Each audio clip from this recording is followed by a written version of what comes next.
இன்றைக்கி வியாழக்கிழமை காலையில் எந்திரிச்ச உடனேயே நான் நன்றி எழுதுவேன். ஸோ நன்றி எழுதி முடிச்சுட்டு ஃப்ரிட்ஜில் கொஞ்சம் மீன் வச்சுருந்தேன், நேற்று நைட்டே மேரினேட் பண்ணி அதை எடுத்துகிட்டு வெளியில் வச்சுட்டேன். சரி கொஞ்சம் பாத்திரம் கிடந்தது, அதெல்லாம் கழுவி முடிச்சுட்டு மீன் பொரிக்கலான்னு பார்த்தேன். அதுக்கப்புறம் அடுப்பை எல்லாமே எடுத்து க்ளீன் பண்ணி தொடச்சி வச்சுட்டு, ஏன்னா அடுப்பு துடைக்கிறதே ஒரு பெரிய வேலையாக இருக்கும் எனக்கு. டக்கு டக்குன்னு அடுப்பெல்லாம் எடுத்து க்ளீன் பண்ணி வச்சுட்டு அதோடு போய் கடையில் போய் பால் வாங்கிட்டு வந்தேன். பால் வாங்கிட்டு வந்துட்டு பாலை ஹீட் பண்ணி டீ போட ஆரம்பிச்சிட்டேன். அப்புறம் ஒரு பக்கம் ரைஸும் இன்னொரு பக்கம் மீனை பொரிச்சிடலாம் அப்படின்னு சொல்லிவிட்டு மீனை பொரிக்க ரெடி பண்ணிட்டேன்.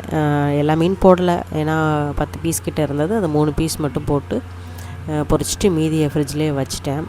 திருப்பி மீனை பொரித்து எடுத்து வச்சுட்டு குளித்து ரெடி ஆகிட்டு வந்துட்டேன். இந்த ட்ரெஸ்ஸு மீஷோலேருந்து வாங்கினேன், கொஞ்சம் நல்லா இருந்தது. நானும் ஆஃபீஸ்க்கு ரெடி ஆகிட்டு இருந்தேன். திருப்பி வந்து சாப்பிட்லான்ட்டு கொஞ்சம் தயிர் ஊற்றி ரைஸ் பழைய சாதம் சாப்பிட்டுட்டு கிளம்பிட்டேன் பேக் எடுத்து.